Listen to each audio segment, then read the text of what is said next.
요즘 관공서에는 사자성어를 붙여 놓는다고 합니다. 역지사지. 역으로 상대방이 입장이 되어서 한번 생각해 보라는 거죠. 악성 민원인이 해마다 늘어나고 있어서 이 사자성어를 써붙여 놨는데 효과가 있는지 모르겠어요. 욕설을 하고 폭행을 하고 진상을 부리는 이들이 어쩜 이리 많은지. 그래서 그럴까요? 그 어렵게 공무원이 된 신입 공무원들이 그렇게 많이 사표를 낸다 그래요. 내가 공무원을 한번 해보겠다 라고 하면서 공무원 시험을 준비하는 사람들도 아주 많이 줄어들었다고 합니다.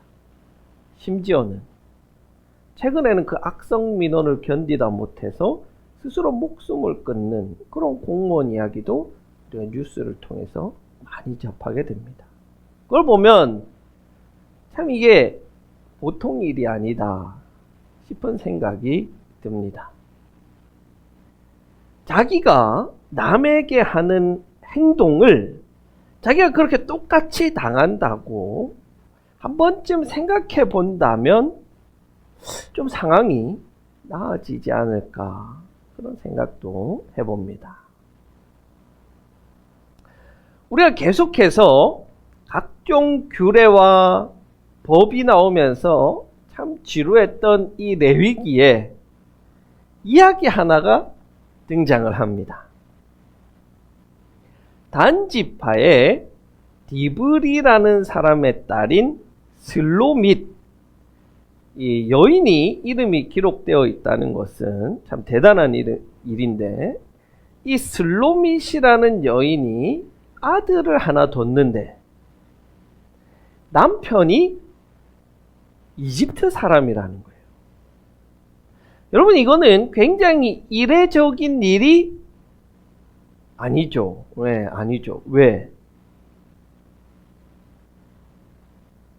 종살이 했으니까?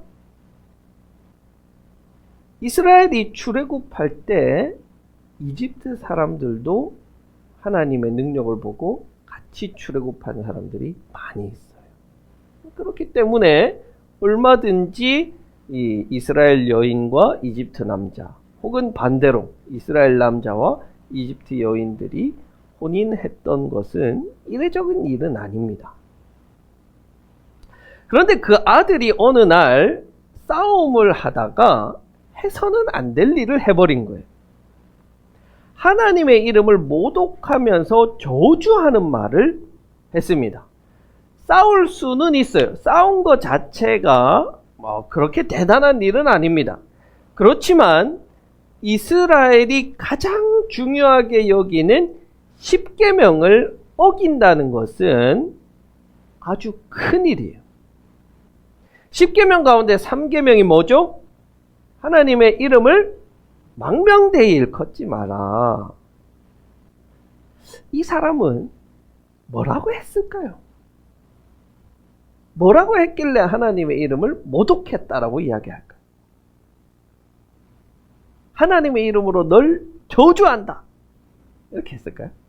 하나님의 이름으로 너 망해라. 이 사람은 뭐라고 했을까? 이 성경은 기록하지를 않습니다. 잘 모르겠어요. 그러나 이렇게 하나님의 이름이 등장하자 개인 간의 단순한 다툼이 중대한 율법 위반 사건으로 변하게 돼버린 거예요. 그래서 사람들이 이 사람을 모세에게로 끌고 갔습니다. 그리고 감옥에 가두어 둡니다. 여러분, 사실은 이게요, 모세에게 끌고 갈 만한 일도 아닙니다. 왜? 하나님 앞에 중대한 범죄가 일어나면 그 자리에서 돌로 치는 거예요. 죽이는 거예요. 여리고성에서 전리품을 훔쳤던 아간, 감옥에 가둘 일이 없어요. 그냥 돌로 쳐서 죽이는 거예요. 그러나 어찌된 일인지 이 이스라엘 사람들은 돌로 쳐서 죽이지 않고 감옥에 가두어 둡니다. 그리고 모세를 통해서 하나님의 뜻을 물었습니다. 왜 그랬을까요?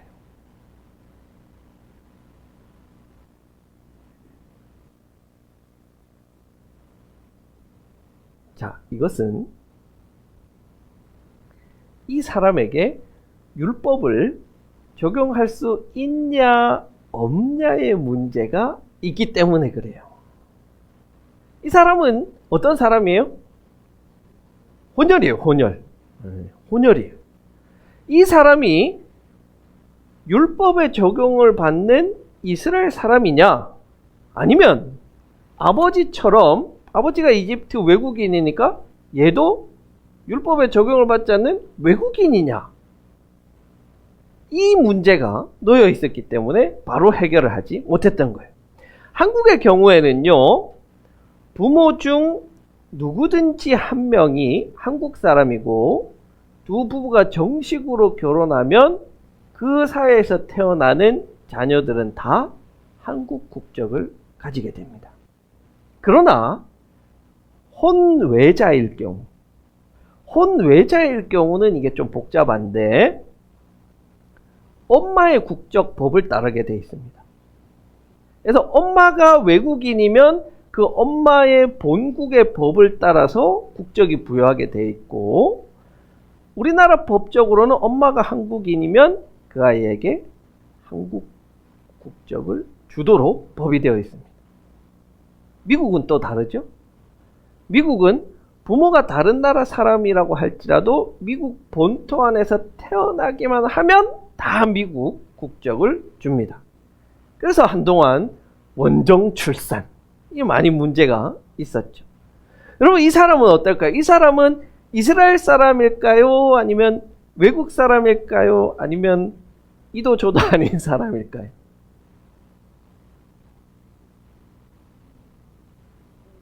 이스라엘 사람인 것 같아요. 이스라엘 사람? 외국 사람? 왜 그렇게 생각합니까?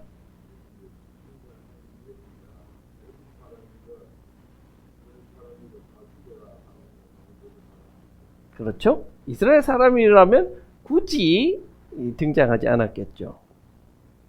하나님은 이 사람을 똑같이 처벌하라고 말합니다. 왜냐하면 중요한 것은 이 사람이 이스라엘인이냐 외국인이냐 아니면 혼혈이냐가 중요한 게 아니고, 그것에 따라서 율법을 적용할 게 아니고, 하나님 나라의 영토 안에 거하는 자는 다 하나님의 법인 율법에 따라서 처벌해야 된다 라고 말씀하기 때문에 그래요. 당연하죠?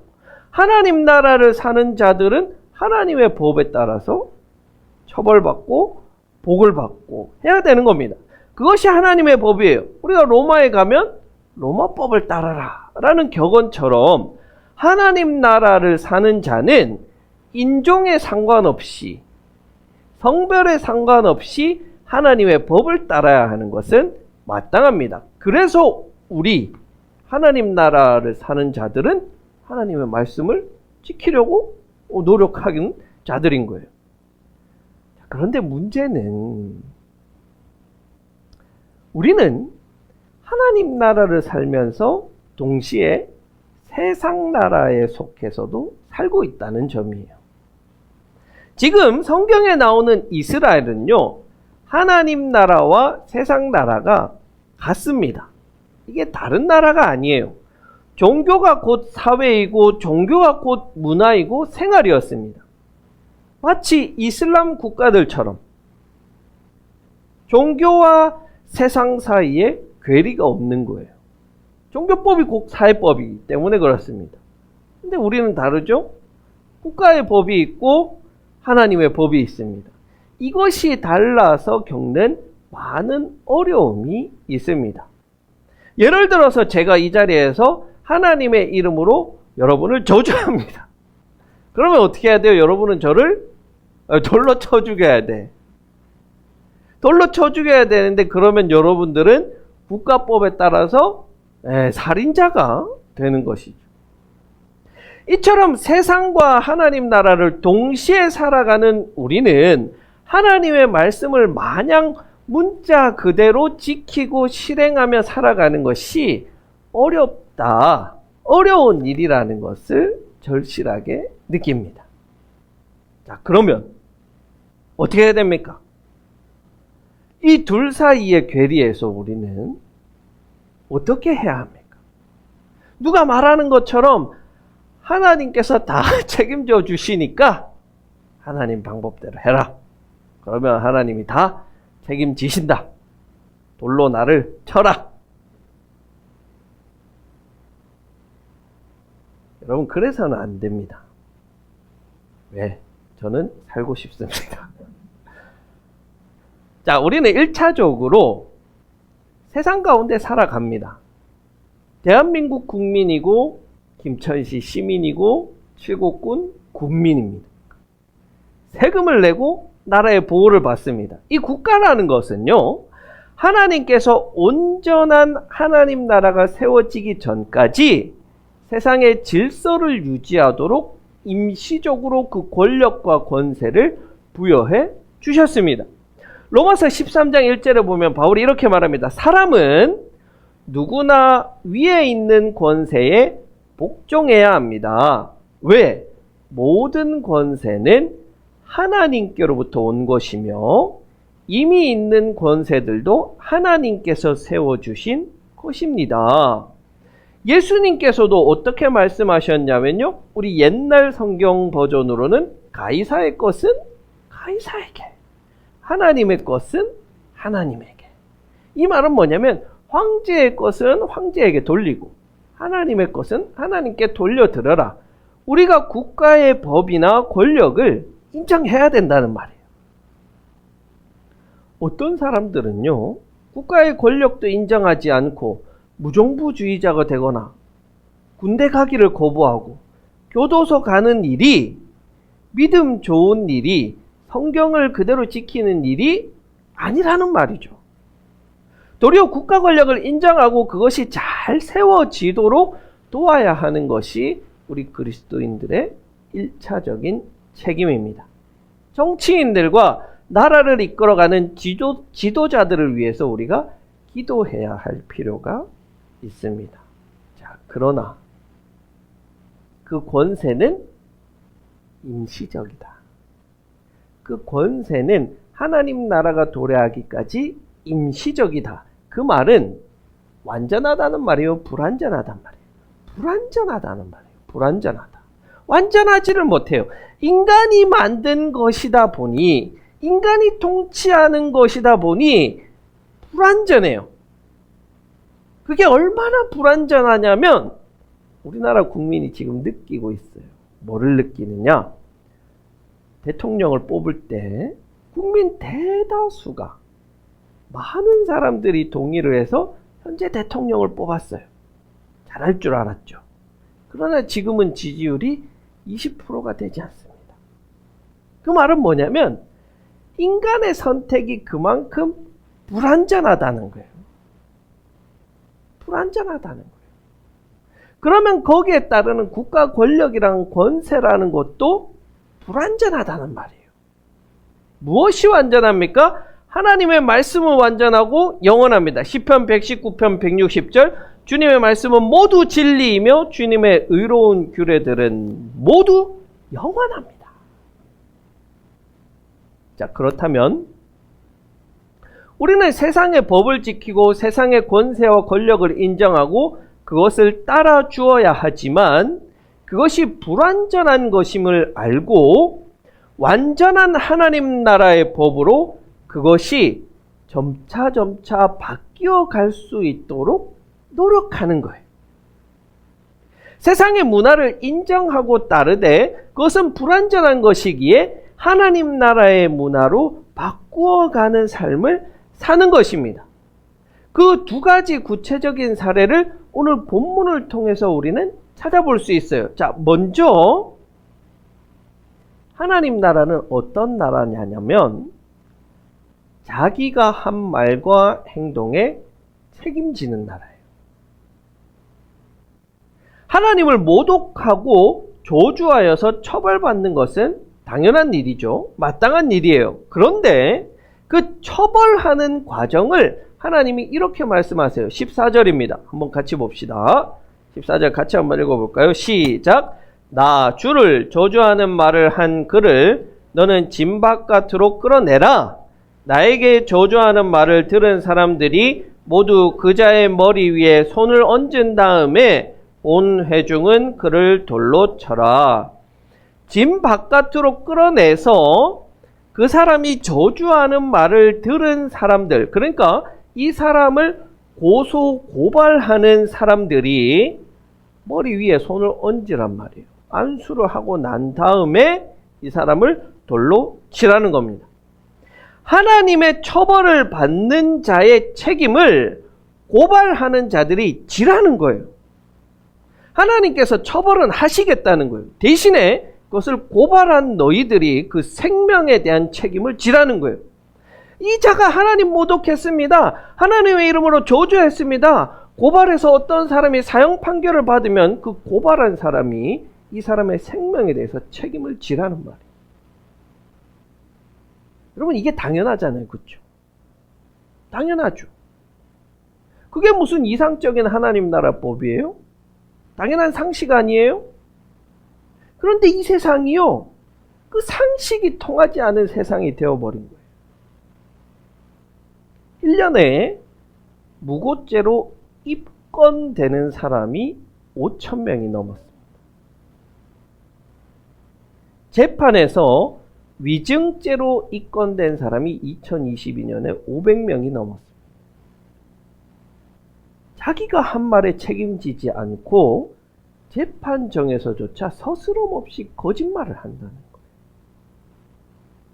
특히 2024년 한국 사회에서 이렇게 자기가 한 말에 책임지지 않는, 이것이 가장 두드러지게 나타나는 영역이 두 가지인데, 하나가 정치고 하나가 유튜브입니다. 가장 안 지켜지는 데가 어디? 정치 유튜브입니다. 여러분, 지금 정치권을 한번 보세요.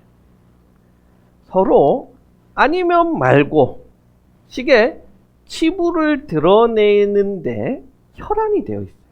정치라는 이유로 상대방에 대해서 무차별적으로 의혹을 제기하고, 아니면 그냥 슬그머니 사라지는 행태를 보면서 뭐라고 이야기하냐면 서민을 위한 것입니다. 그런 거짓말을 하는 저들의 행태는 하나님 나라에서는 일어날 수가 없는 일이에요. 자, 또 하나는 유튜브입니다. 요즘 사법 체계가 국민들이 원하는 만큼 범죄자에 대해서 엄격하게 처벌을 하지 않으니까 유튜버들이 사적인 제재를 가하고 사람들의 신상을 무차별적으로 폭로하고 있습니다. 정치 유튜버는 말할 것도 없어요. 혹시 여러분들 중에 정치 유튜브 보시는 분 없죠? 없어야 돼요. 한 가지도 사실을 말하는 게 없어요. 망상증 환자들만 있는 것 같아요. 제가 지난주에 삼촌을 모시고 대학병원을 다녀왔는데요. 대학병원에 가니까 환자들이 다 어르신들. 근데 이 대학병원이라 교수님도 없고 전공의도 없고 하니까 기본 1시간, 2시간씩 다 기다리는 거예요. 그러니까 이 할머니, 할아버지들이 심심한데 뭐 하겠어요? 뭐 해야 돼요? 유튜브 봐야죠. 유튜브 보는 거예요. 제 옆자리에 앉은 할머니도 유튜브를 보는데, 유튜브를 키면 자동으로 추천하는 영상이 이렇게 쭉 뜨지 않습니까? 온통 그걸 보니까요, 거짓 찌라시 영상들로 가득 찬 거예요. 그 내용이 뭐냐면, 사주팔자를 보니까 누가 10월 달에 감옥을 간대요. 또 그 밑에 거는 신점을 보니까 누구 당대표가 7월에 감옥에 간대요. 유튜브는요, 거짓말을 해도 이 처벌을 받기가 힘들다는 것을 이용해서 온갖 거짓과 선동이 난무하는 가장 이 사회에 더러운 곳이. 자본주의에 찌들어서요. 조회수만 나오면 돈만 벌면 거짓이든 남의 불행이든 이용해 먹는 게 유튜브예요. 어떻게 하면 좋겠습니까, 여러분? 안 봐야죠. 안 봐야 돼. 이들은요, 관심을 먹고 사는 자들이에요. 보지도 말고 듣지도 마시고 유튜브는 오직 북삼 초대교회. 설교와 수요 BTS만 보시면 됩니다. 근데 여러분도 그러셔야 돼요. 어떻게? 자기가 한 말과 행동에 책임을 지시고 자기가 한 행동에 후회가 없도록 하셔야 돼요. 남에게 상처를 주고는 그냥 흐지부지 넘어가지 마시고 내가 상처를 주었을 때는 화해를 요청하세요. 용서를 구하세요. 책임을 지라는 말이에요. 남에게 피해를 끼쳤으면 피해에 대한 보상을 하세요. 행동에 책임을 지라는 말이에요. 그게 두 번째 하나님 나라의 문화로 이어집니다. 자, 하나님 나라의 법은 마땅한 정의가 세워지는 나라입니다. 어떤 나라냐면 남의 짐승을 죽이면 뭐로 갚아야 돼요? 짐승으로. 여기서 짐승은요, 산 짐승이에요. 산 짐승으로 갚고 남을 죽이면 목숨으로 갚고 남에게 피해를 입히면 피해액의 120%로 갚는 거예요. 여러분, 우리 속건제 받잖아요. 속건제. 피해를 입혔을 때는 그대로 갚는 게 아니라 피해액의 20%를 가산해서 갚도록 해 있는 게 하나님 나라의 법입니다. 그게 마땅하죠. 근데 어떤 사람들은요, 성경과 하나님을 비난합니다. 너무 야만적인 법 아니냐고. 눈을 실명시켰다고 그 사람의 눈을 실명시키는 게 이게 야만인들이나 하는 거지. 어떻게 그게 하나님 나라의 법이 될 수 있냐고. 하나님 너무 야만적인 거 아니야? 여러분, 그렇게 말하는 사람이야말로 나이브한, 순진한 사람 아니에요? 왜냐면요, 여러분, 성경보다 앞선 시대에 통용되던, 그 지역에 통용되던 법들이 있어요. 예를 들어서 에쉬눈나의 법, 우르남무의 법 같은 사회의 법들이 있었습니다. 이런 법전에서는요, 개인적인 상해에 대해서 그 사람에게 어떤 처벌을 하냐면 벌금을 부과했어요. 끝이에요. 내가 화가 난다고 지나가는 사람의 눈을 때려서 실명을 시켰어요. 그럼 이 사람은 어떤 처벌을 받아요? 벌금만 내면 끝이에요. 벌금 50만 원 내면 끝이에요. 신들에 대한 모독과 왕에 대한 모독에는 중벌에 처했어요. 이건 뭐를 의미하냐는 것이냐면, 성경이 아닌 다른 법들은 신분에 따라서, 돈이 많고 적음에 따라서, 권력에 따라서 처벌이 바뀐다는 말이에요. 그리고 못 가진 자들은 훨씬 더 큰 피해를 받을 수밖에 없다는 거예요. 자, 그러나 오늘 하나님께서 오늘 말씀을 통해 주시는 것은 이스라엘인이건 이방인이건 혼혈이건 누구나가 다 하나님의 법 앞에서 차별이 없단 말이에요. 평등하다는 말이에요. 부자건 가난한 자건 하나님은 모두 동일하게 처벌하시고 동일하게 하나님의 법을 적용하신다는 말이에요. 동네에 유명한 부자가 지나가는 거지가 꼴보기 싫다고 경호원을 대동해서 흠씬 두들겨 팼어요. 그러면 그 당시 사회의 법적으로는 벌금 50만 원만 내면 끝이에요. 그런데 하나님의 법은 똑같이 맞으라는 거예요. 똑같이. 여러분, 그 말은 뭘까요? 하나님의 법이 똑같이 때려주라는 데 주안점이 있을까요? 그거 아니겠죠? 뭐냐면 네가 한 행동 그대로 하나님께서 똑같이 갚아주실 테니까 네가 한 행동 책임지라는 거예요. 하지 말라는 거죠. 그거예요. 네가 힘 있다고 가난한 자들 괴롭히는데 하나님께서 그걸 똑같이 갚아주실 거라는 거예요. 그렇다면 부자가 내가 벌금 50만 원만 물면 되는데 재미로 때려보지, 때릴까요? 때리지 않겠죠.